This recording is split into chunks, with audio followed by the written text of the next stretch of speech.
In a world filled with uncertainty, we are all trying to get physically, mentally, and emotionally healthy. But the struggle is real. The LiveWell Podcast exists to give you fun, relevant, and impactful strategies that will help you get healthy, stay healthy, and live well. Hosted by Dr. Mike Roncesvalles, a clinical psychologist with 2 decades of experience in the field, and his LiveWell crew. We promise the time you spend listening to the LiveWell Podcast will help you thrive like you never have before. And welcome to the LiveWell Podcast. This is Dr. Mike Roncesvalles. We're really glad you're with us. Got a great topic for you guys today. Got Jacob and Alana with me. What's happening, guys? How's it going? Hello. You guys ready to talk about anxiety and stress in kids and adolescents? I'm an expert in the field. I also have some lived experience in that department, so I think we're in the right place. Yeah. See, this is good. This is good for us to have this because I'm like, I probably am under attuned to stress and anxiety in my life. So this is good for us to have. Rub it in, why don't you? He passed all the experience into our lives, so it's not in his. Seriously, I'm not saying that's necessarily a good thing, and we'll talk about that in a minute, why we need some anxiety and stress in our life, right? Mm-hmm. But I'm excited to hear from you guys about your experience and how it relates to what's going on, because I'll tell you this much. For me, as a clinician, it is super sad. I'm just going to say it that way. It's really sad to see what's happening with kids these days. I mean, 17-year-olds, 15-year-olds, 20-year-olds, 10-year-olds. It's crazy that these kids are stressing out with such significant anxiety.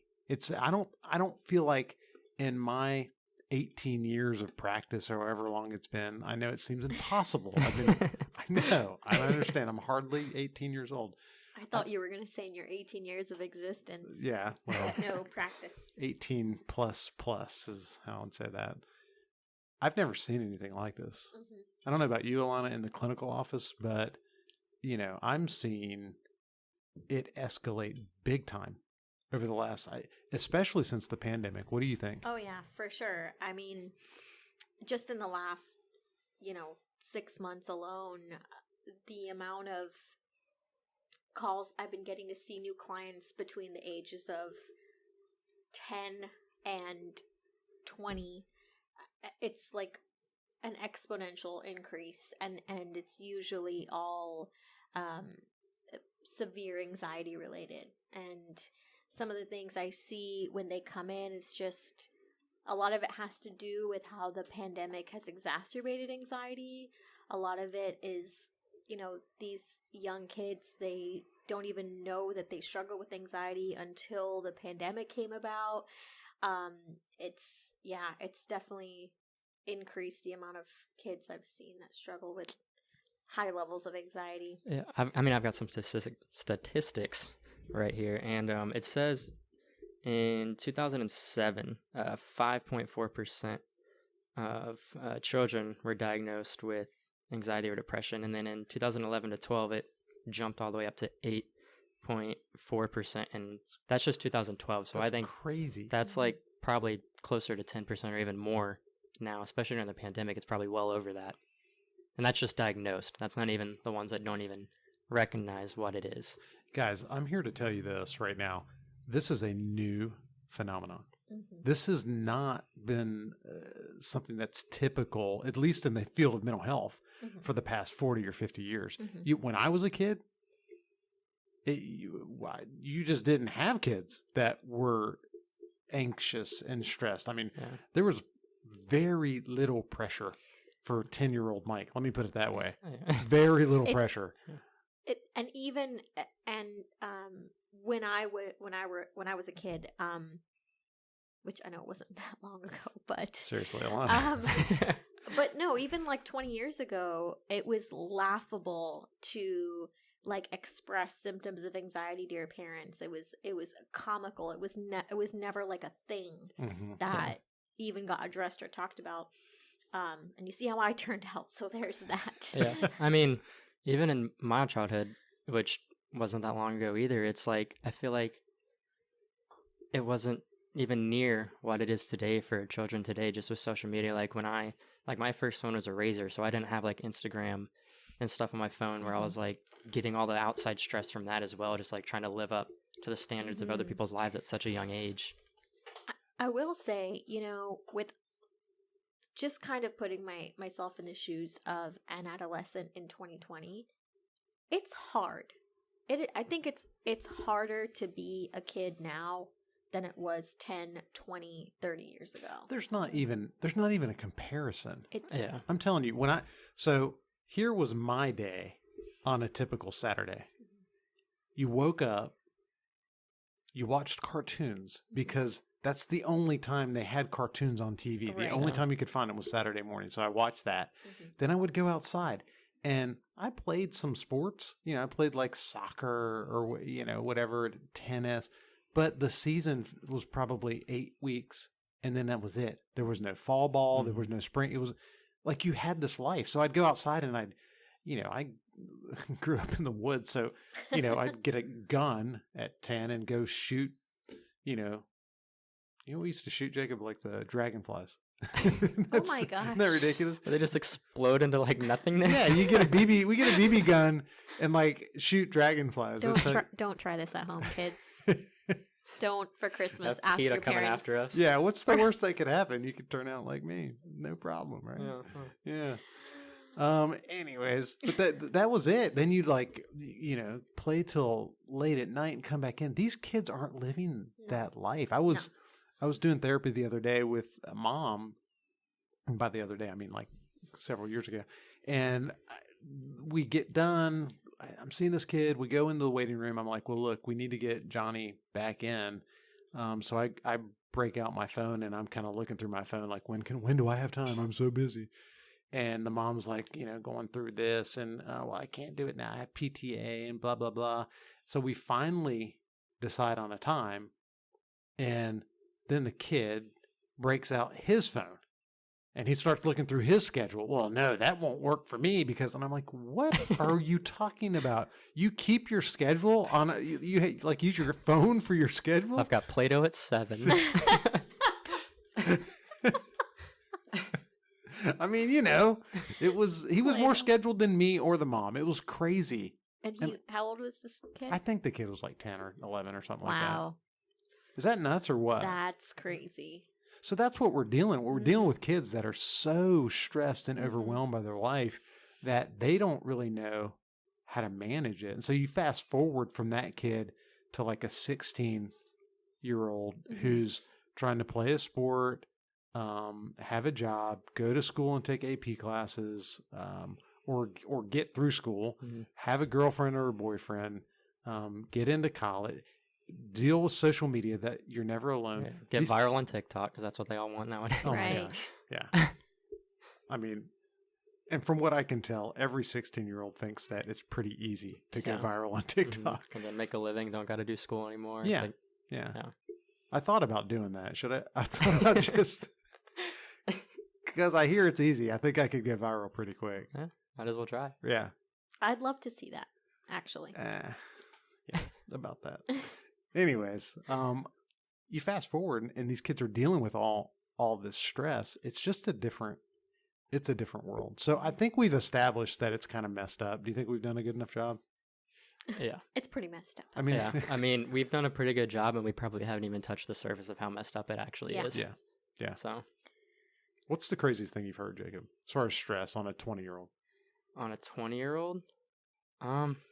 I mean, I personally have friends that I talk to every now and then that will go weeks without leaving their house just because like how stressful everything is. They got like exams piling up.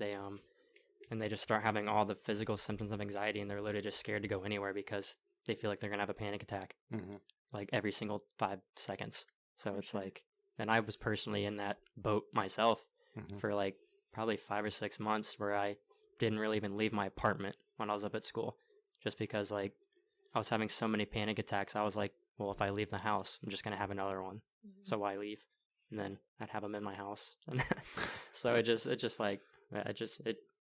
bad. Dude, I can't tell you how often I hear that. Yeah. I don't know whether you hear this in the clinical office All the time. All the time, Jacob. So to hear you say that you've got all these friends that are literally almost struggling with agoraphobia Right. does not surprise me, because I think that's sort of the end game of all this stress. Yeah. That's the end game. When the 14 and the 16 and the 18-year-old, when that stress and anxiety is left unchecked, that's where it ends at 20 and 22. That's when it can become crippling. But you made a great point, Dr. Mike. You said that's when the anxiety goes unchecked. That it turns into this, crippling, like debilitating anxiety that becomes so physical. And I think for me personally, it really crept up on me because I had probably dealt with it my whole life, but I had been in sports year round since childhood. And that was probably like treating myself just with exercise because my brain just wasn't developing enough serotonin, but that exercise in sports was doing it for me. And then fresh out of high school, getting to college, and for a lot of kids, it's like fresh out of, they're not playing sports in college anymore, and so they're not having that daily exercise. I know for me, luckily I was on a trampoline dunk team at Liberty, and I still had it, but after I had an injury and I couldn't run, I was literally in a wheelchair for like a month. That's when it hit me, and so it just kind of came out of nowhere because it was something that I had probably dealt with as a child. I had asthma as a kid and would have asthma attacks, but looking back, now that I have this, they were probably anxiety attacks, not actually asthma attacks as a child. And so, yeah, it just kind of creeps up on you. Jacob, that's wild what you just said. Like the idea of the misdiagnosis.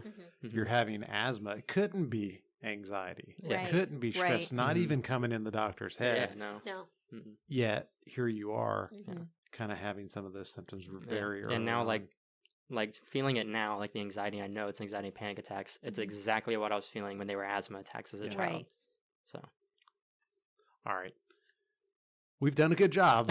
It's an issue. We got issues, guys. What are we going to do about it?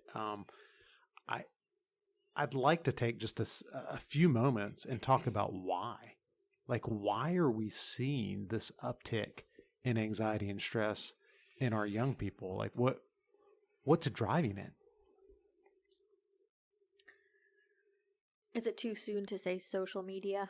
Yeah, I think just technology and social media and just the pressure of these kids seeing all these other successful people their age, just because there are people that are going viral on TikTok or doing well on social media, and they see these people living these like perfect lives that they're posting all these pictures on like social media, like just enjoying everything, but they're not actually posting their own anxiety and struggles because like money doesn't get rid of that. And so they just see like all this like perfect stuff going on, and they don't actually recognize that everybody deals with like stress, and they're trying to live up to that, but you can't because it's not not reality. And we touched on that on our last podcast, this whole like notion of feeling worth from likes, that whole concept of, kind of just gaining your self-worth from, getting, likes on I think Facebook. There's like emotions that and feelings that children weren't supposed to like have. Like we just didn't used to have those feelings because we're just trying to grow them up too fast, and they're just trying to grow up too fast nowadays instead of just like being in that child stage. Yeah.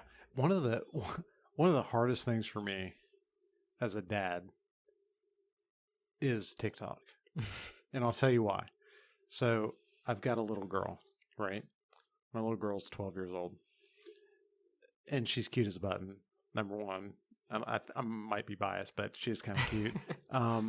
And she's a dancer and a cheerleader at her school. And you watch TikTok with all of, it's not just her friends. It's just young girls. And there's a whole genre of TikTok. Some of them are funny. I mean, some of them are super funny. I get that.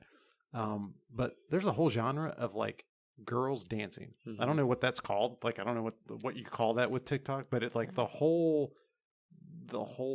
person's profile is dedicated to them, like picking a song and then like mouthing the lyrics. That's usually vulgar. Beyond any, yeah. They didn't have songs like that when I was a kid. Yeah. And they're dancing. Yeah. And when you talk about age inappropriate, I told my little girl, I was like, look, we just need to come to some understandings right now. There will be no booty dancing for you on TikTok. Right. That's not happening. And thank goodness she's cool with that. But these kids feel the pressure. I know some of her friends feel the pressure to kind of to go viral and get likes. And one avenue is to sort of put yourself out there as a really young kid and dance in ways that, I mean, you'd have to pay money for, a few years ago to see. So I think you're right, Jake. When there's this age inappropriate part of it, that's just the pressure that they feel to be something that they're not. Yeah. It's a very, I think, a perfection-based society that like feeds off of validation. And, where it comes from is, I think, questionable at times, like what you're talking about. But, as a dad, kudos to you for, setting that boundary. I think that's one thing that parents can do. I agree, Alana. And I'm not saying it's easy and that I do it perfectly, because Lord knows I do not. But I'm trying to have the conversations to say, hey, let's at least talk about this. You have to. Because they don't fully recognize what it even is. Right. Or what it's doing. Or how it's there forever and all that type of stuff. So. You know what?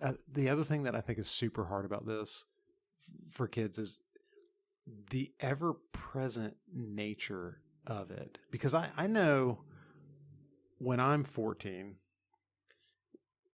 I'm trying to think, is this a true statement? I'm not sure this is true, but we didn't have cell phones per se. At least I know, like at 12, maybe we didn't have cell phones. Maybe they were like pulling out the bricks, and putting them on the table, but kids didn't have cell phones. And so if someone wanted to talk to me, guess what they had to do? They had to call me on the phone. And if I didn't want to answer, I'd like walk outside. My mom would be like, hey, somebody wants, and I would just walk out the door. And that way she would say, well, he's not here right now. He's just walked outside. So I didn't feel the pressure to always be available to people. But now, I mean, if you go on Snapchat, like you literally know where every one of your friends are at, like anywhere in the country. I don't know if it goes all over the world, but. And little Jimmy can talk to little Johnny from like the USA to Australia. Yeah. So it's like. At any moment. At any moment. And then there's that pressure of response time. It's like, well, I saw you were online. Why didn't you respond to me? Sort of thing. There's just so much added pressure that just shouldn't be there. There is a lot of pressure. Yeah. So what do you do? So I think what you do is you have to leave it on unread, right? So that the person that sent it doesn't know that you saw it because you don't. Well, I just know I literally just this past week turned off my read receipts because I was tired of feeling the pressure to respond. So I turned mine off. So I don't even have it anymore. I mean, that's not normal, guys. So we're adults and we can kind of make sense of this with a fully functioning frontal lobe. But man, I think that's what we're dealing with. You got young kids, college kids, that they don't know how to make sense of it. And so they're playing by these rules, and it's exhausting. Their world. It's ubiquitous. Like it's their whole world. That's what they see, hear, do, feel. Yeah. I also want to say, I don't know really the word for it. You guys can probably come up with something, but I feel like there's not like clear age roles anymore. Like it used to be like once you turn this age, that's when like you would get a phone, or that's when you would start to be able to do this, or like you can start going and hang out with your friends and like having sleepovers at this age. I feel like that's almost gone. Like you can start trying to be an adult by the time you can talk. Yeah. And left unchecked, I think the pressure that breeds is really, really difficult. It is. And so another thing too, because of that, because you've got 6-year-olds that have iPads and you've got 8-year-olds that have the brand new iPhones, from very, very early ages, we are exposing ourselves to these things, and it's conditioning our brains to respond to that kind of stimuli. And it's actually creating what we would call in the field like a hot brain, like a brain that is like easily activated. And so that simultaneously, the awesome parts about technology and the dangerous parts of technology, because it's awesome because it releases dopamine. Like my text tone when it goes off releases dopamine in my head, and as that happens, that's the feel good chemical, and so we can get a lot of joy out of these things. But a 2 and a 4 and a 6-year-old that's looking at this, they're conditioning their brains to crave stimulation, which is part of anxiety. And it's really hard to undo that with all these different forms of stimuli that offer the same response, I think, to these kids, which, as a therapist, it kind of puts me in a really difficult position because, I have these kids coming in, teenagers, and a lot of the issues are really similar to one another. And it's, how do I unravel? How do I undo this learned response to technological stimuli? And that's something that as a therapist, I'm continuously working on every day. Yeah. One thing that I think I literally can't move on from this conversation without saying this, because I think it's so important. You've got a generation of kids that have conditioned themselves to be easily activated, just constantly on. Boom, boom, boom. The brain is firing and they crave it. They're totally 100% unsatisfied unless they can have that stimulation. Then what they find at 12 or 14 or 16 or 18 is that there are some things that can actually turn that stimulation off real easily when they need it to. And the biggest piece for me, where we live especially, is marijuana. I mean, weed is epidemic with kids these days. It is wake and bake for a lot of kids that live. And we're not talking about cookies, y'all. No, we're not talking about, well, maybe brownies, but definitely not cookies.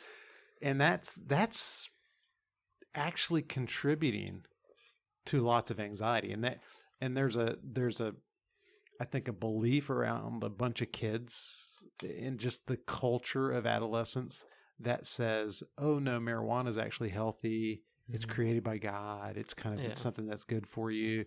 When the truth is, marijuana in your system 24/7, the things in your brain that naturally turn off, the anxiety and kind of push mute on all that, they don't have to work anymore because you're artificially inserting this chemical that turns all that down, right? And then when you don't have that in your brain for a day or a week, what happens? Or a few hours? You automatically your brain will start to get anxious again because it's used to that chemical. I think technically it stunts the growth of your amygdala, correct? That's some of the newer research is that they scan the brain. Especially in adolescence. Especially in adolescence because that's when it's developing, right? Right. So 12, 14, 15, especially early use, what they're finding is so sad for me, man, because I work with these kids and these families in therapy. And Alana, I'm sure you see this as well. The kids are in there. They're compulsively smoking. And if you're listening to this and you think that those are bad parents who let their kids, quote unquote, smoke compulsively, know this. It is crazy hard to get a kid to stop smoking. So don't think they're bad parents. They're trying everything they can. And it's very psychologically addictive. I don't care what anybody says. I think the same with alcohol. Correct. Essentially, because it's, I've seen the same thing with a bunch of my friends. They can't not have it anymore just because high school were just partying and drinking every single weekend. It's interesting you say that, Jacob, because one of the things I've seen lately with my adolescent clients over the last few months, I am seeing that I'm a substance abuse specialist by trade, but I've historically treated adults. But in the last 6 months, I have seen younger and younger and younger people tell me that they are struggling with alcohol. I am currently seeing a 14-year-old, and that's her crutch when she is stressed out or anxious, or I'm like, what are your coping skills? She's like, I go make myself a drink. 14. I mean, it's not going to work. And that's the part that's so sad for me, is because what I know, I've been doing this long enough now to have watched this happen. At 12 or 13 or 14, when everything is really developing and you've got consistent, I'm not talking, we wouldn't be having this conversation if these kids were smoking weed once every 6 months or having a drink, at a party once a month. We're talking in their system behaviors every day it's like addictive in nature. For sure. When they're 20, they are the most anxious people you've ever seen in your life. Right. Like it literally creates anxiety later on in life. And no one talks about that. And they don't think it's real. Because it hasn't hit them yet. Right. Right. All right. So I think we're outlining why this is happening. I think the only other thing we'd have to say, we have to say this, the pandemic is a part of it too, right? Yeah. So Huge part of it. you combine everything that we've just talked about, and then you layer on top of that this crazy moment in time where kids are isolated, things are uncertain, and that pandemic, the isolation of that, at least for me working with kids, has been the icing on the cake. It is creating tremendous anxiety and stress. Well, you got to think about a lot of their healthy coping mechanisms. They can't even do anymore because of the pandemic. Like some of them, like they do sports because that's what gives them a release. They can't go anymore. Certain states you can't even go to the local park and play. Or the gym. Yeah, so it's like a lot of people's healthy responses, like they just don't have access to them right now. Yeah. And what are they isolated with? Their phones. Their phones. Yeah. They're just, Which kind of breeds more of what we're talking about. So, all right. I think we've laid down a pretty good case that this is a major issue for young people. We don't want to leave this podcast without some discussion of what do we do about it culturally? What do we do about it? If you're a young person and you have some anxiety and stress going on that's troubling you, what do you do about it? If you're a parent, you have a kid that you're worried about that's not leaving the room, that's playing video games 24/7, that's kind of in that agoraphobic mode that Jacob is talking about, what do you do about it? Number one, maybe I'm biased in this too. Therapy? I mean, right? Isn't that for step one? Yeah. It's a huge step. And, part of it is I like that I'm getting these calls because it shows me, hey, these parents are recognizing these worrisome behaviors and they want to do something about it. And there's a level of that, is awesome because in many ways, CBT and DBT, different forms of therapy treatments, they're so effective for adolescents that struggle with anxiety. But then there's this giant part of the population that maybe they don't the parent doesn't recognize it as anxiety or something that deems, professional help or treatment. Well, it's just so important to get it taken care of at the earliest chance you can do it because it's just going to get worse. And if you're a parent and you're listening to this today, we've got to work together, all of us, to totally abolish the stigma associated with bringing a kid to therapy, because I think that still exists big time. It's still out there. Like it's still sort of some personal failure. Like, well, we'll take you there, but Johnny, we'll take you real early in the morning so no one sees you walk in. Or don't tell anyone. Yeah, let's that just. You're in therapy. Yeah. I mean, that's crazy. Why? I get the stigma because I was raised in the stigma, especially as a minority female from a Caribbean country. Like it was everywhere. But the thing that I've learned is actually therapy isn't the weakness, it's the strength of combating these emotional and behavioral issues. Yeah. If you look at just the research, Alana, just the stats that Jacob is talking about, we're talking close to 10% of kids that have been diagnosed. That means there's a slew of kids that have not been diagnosed. So let's start talking in realities. 20% of the population's on an antidepressant at any given time. 20%. So, that's 1 in 5. If you're a parent and you're struggling with a kid that you feel like is man, what's going on? They're anxious. You've got to recognize probably 1 in 5 of their friends, if not more at this point, are struggling with some of the same things. Why not walk into an office where people are equipped and ready to help you figure out how to go forward and to give your kids strategies and skills? This is not like psychoanalysis like it was years ago in therapy. They're not putting your kid on some couch having them lay down talking about how bad of a parent you are. They're literally teaching them things to do that will help manage and help them cope with the anxiety and stress. Yeah. Like I'm right here, the statistic, it says 1 in 6 children aged 2 to 8 has a mental, behavior, or developmental disorder, and that's just diagnosed. That's 1 in 6, ages 2 to 8. That's just diagnosed. Yeah. So it's probably 1 in 3 now. Yeah. And in order for a parent to get comfortable with the whole concept of therapy with their kid, it starts with a conversation. It starts with talking about it. It starts with, recognizing it and, kind of paying attention and understanding like some levels of anxiety, especially now, are actually a healthy response to the pandemic. I mean, I'd be concerned if someone felt completely and totally fine and okay every moment throughout this. So, there's a level of it that's normal. There's a level of it, though, that interferes with how they function. And, it definitely starts, I think, with a conversation at home. Yeah, I think it's important just to make sure they understand that it is a natural and good thing. Like, I'd be concerned if a kid wasn't scared to go grab some gum right now during a pandemic and just start chewing it off like the bottom of a table. Like, you should have a little bit of anxiety about that if like a parent wasn't even worried about it.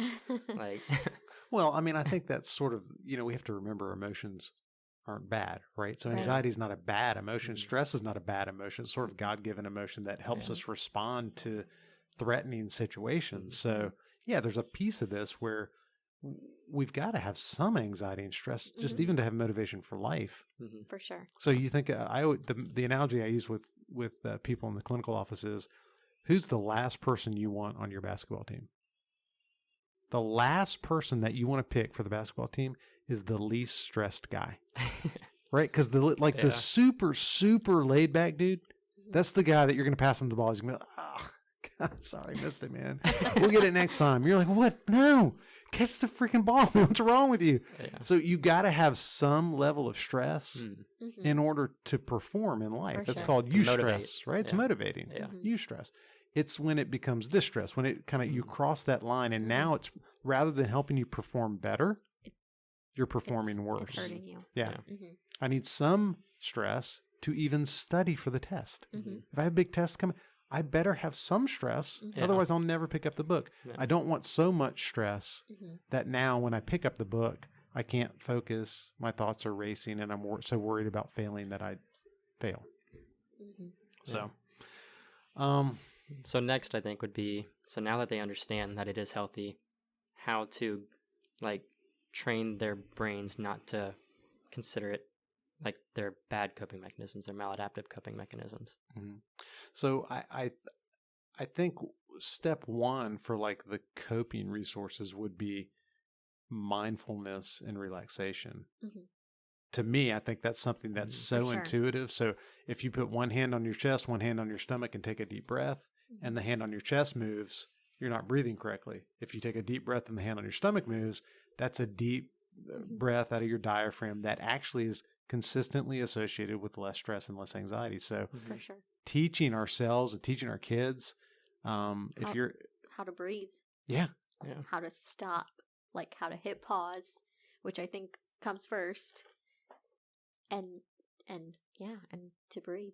I think I watched a sermon the other day, and the pastor was talking about sin, but I think it can relate to this, where it was like with kids especially, they have the triggers, and then they have their bad response. And he was talking about how our first reaction is, okay, if I just get rid of the triggers, that'll get rid of my bad response. But that's not how it works, because we live in a broken world where there's always going to be triggers. So it's, you see that trigger, you see a bad response, it's how can you replace that bad response with a healthy response to help reduce the effects of that trigger, is what kind of needs to be taught more. Dude, that's actually really good, because that's probably why our kids, one of the reasons that they're struggling so bad is because we, as a parent, I can tell you this, we try so hard to fix everything for our kids and make sure everything is perfect. And when I was growing up, is like, dude, you didn't get picked for the team? You suck. That's why you didn't get picked. Get better. Right. Get better. Practice Do better. harder. Yeah. Yeah. Now it's like you didn't get picked. Come here, buddy. You're Yeah. okay. We'll buy you a team. Yeah, We'll start our own. Let's start an AU team. We'll pay for it. Something's wrong with them. We got to go down and talk to them. Yeah. They did something wrong. So But that's ma- literally how it is. Like, there's parents out there that will literally buy their kid a basketball team just so they can play and not get better. Mhm. it's part of the part of the toxicity of this culture that we're living in, right? It's part of the problem, not part of the solution. Yeah. Mhm. So you're a guy talking about like there are triggers that are natural, that are Mhm. real. Maybe maybe that's a part of the issue too, is like normalizing challenges in life, Yeah. and to say, okay, the narrative we read from during these challenges is going to either yield anxiety and stress, or it's going to yield hope and peace and joy, Mhm. right? And the narrative has to be, I'm resilient. I can take this. I can Mhm. handle this. This too shall pass, and I'm gonna get through this, guys. We're gonna get through this. Yeah, because it's not if hardships come, it's when. Mhm. So, the other thing, go ahead, Alana. The other thing I think is important is to recognize that as you relax your body and as you practice mindfulness and sort of just get yourself in a position where you know how to calm your brain and your body down Mhm. when you're stressed out, then you can start to do things that will facilitate that relaxation response. For instance, exercise. You mentioned it earlier, Jacob. Right. Yeah. And we live in a culture where a lot of young people don't exercise. Mhm. They sit up in their rooms and play video games, especially during the pandemic. Mhm. Right. Their thumbs are getting all their exercise. Oh, So- yeah. My son cracked me up the other day because he's 19 and has been a basketball player. He's in pretty good shape. I mean, Cam has always been like healthy and could Mhm. run forever and super fast. Yeah. Well, they went and played football, Yeah. I think. I was there. Yeah, Jacob was there at that football game, apparently. I wasn't invited, which was actually kind of super painful and hurtful. We'll talk about that next podcast. But so he comes back. I've never seen this before. Never seen this. And he's kind of like hurting. I was like, man, what's wrong with you? What'd you do? Did you hurt yourself? Nah. Like you didn't twist your ankle? Nah, I'm just sore, man. I haven't run in a couple months. I'm like, dude, it's starting. It's starting. You're that's officially what they call out of shape. He's like, Yeah. no. And that maybe he was. We talked about it the next day because everyone came over watching a football game the day after, and we were all just like sitting on the couch. And then I think my little brother Micah made cinnamon rolls or something. So everybody like gets up and we're all just like, but like all of us, because we're like fresh out of high school and into college, like not exercising much, and like we were all like, my back's killing me, like my legs, like everything, like every part of my body was like dead, Yeah. and we were all the same way. So there you have it. Mm. We've got to recognize that exercise is a huge piece of the puzzle It for is. stress and anxiety. Mhm. And look, if you exercise first, Mhm. then while you're kind of like just winding down from that workout, lay on a bench, go, sit in a comfortable chair, then breathe Mhm.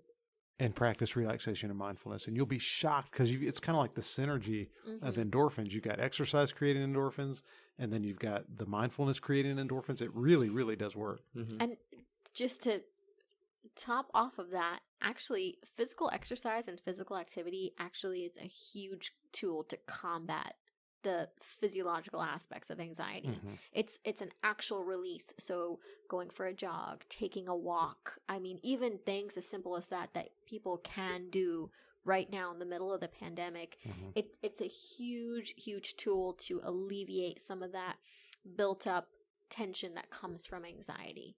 And then when you add, a couple minutes of mindful breathing to it after that, I Mhm. mean, it's such a helpful tool. It seems too easy. I mean, it really does seem too easy, but I'm telling you, it works. If you're it you're totally listening to does. this or watching this today and you're dealing with stress or anxiety, if you've got a kid that's dealing with stress or anxiety, you just got to trust us on this. This stuff actually works. Mhm. Yeah. So, all right, let's make the list. Here's what we've said about what you can do if you're stressed or anxious. Number one, we've got to normalize it. Like we've got to just be able to recognize and acknowledge that some stress is normal. We just need to get good at recognizing when we cross that line from good stress into distress Mhm. and what to do about it. Secondly, we can do exercise and mindful breathing and progressive relaxation. And those kinds of activities are going to be sort of setting the stage for a calm brain and a calm body. I want to mention real quick too, something that actually helped me quite a bit. And I don't think it's necessarily as important for children. It's still important. But I completely changed my diet when my anxiety was getting super bad. I took some, I think it was a spit test, but I just sent in a genetic test to see what my body, the reactivity to certain foods. And I stopped eating those. I stopped getting as bloated, stopped getting as sore and stuff, and just headaches from the stuff. And that was actually pretty big and actually helping my anxiety too. So that's something else to add to the list. It's just, you're right. And there are certain foods that are stimulants too that are not going to help. So coffee, for instance, is not great. That too. I haven't had caffeine in 3 years now.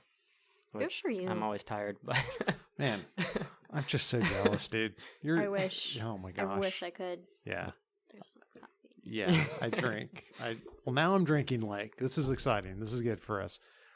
I'm drinking just one Yeti full of coffee a day.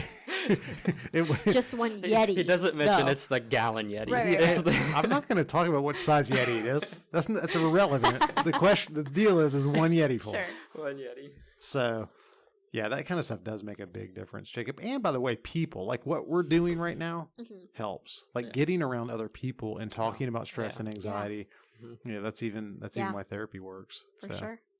All right, so we've got to normalize it. We've got to exercise. We've got to do mindfulness.